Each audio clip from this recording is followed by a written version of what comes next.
এখানে তো আশা আছে আরেকটা। দাঁড়ান আমি একটা ব্যাখ্যা দিতেছি। আপনি একটা টুথপেস্টের গায়ে লেখা থাকে মনে করেন 3.5, ওইখানে কিন্তু একটা সার আছে। সার বলতে আপনি কিন্তু 350 টাকা বেছেন না, যা প্রিন্ট তাই কিন্তু বেছেন না, কিছু সার দিয়েছে। কেন দেন? যে এটা কিন্তু এমআরপি লেখা থাকে, এমআরপি এত টাকা, কিন্তু এমআরপি দামে কি আপনি বিক্রি করেন? আপনি প্রশ্ন জবাব দেন, এমআরপি দামে বিক্রি করেন কিনা, ছাড় দেন কিনা?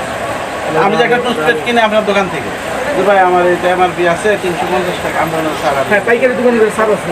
আচ্ছা, পাইকারি দোকান ছাড়াও এই খুচরা দোকানেও কোনো দোকানে ছাড় রাখে 5-10 টাকা ছাড় রাখে। আমরা টুথপেস্ট কিনে আমরা তো জানি। এখন কেন ছাড় দেন?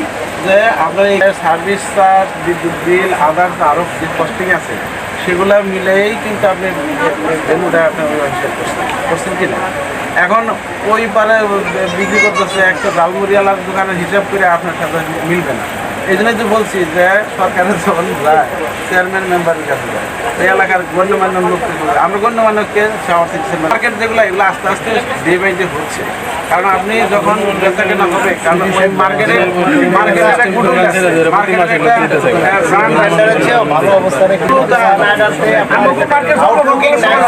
আপনারা যে বসুন্ধরা সিটিতে যখন কিন্তু সবাই সব হাই উদাহরণ, পাশে কিন্তু আরো অন্য মার্কেট আছে, উদাহরণ ছোট অন্য মার্কেট আছে, যার যেটা পছন্দ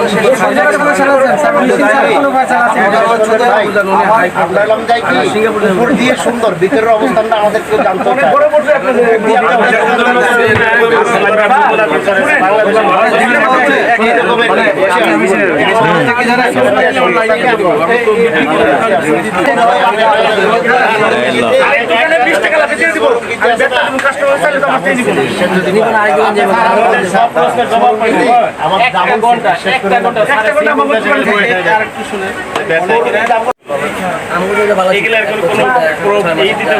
আমাদের কাছে সবাই মেশিনের সাথে সাথে এই মেশিন এই নিয়ম।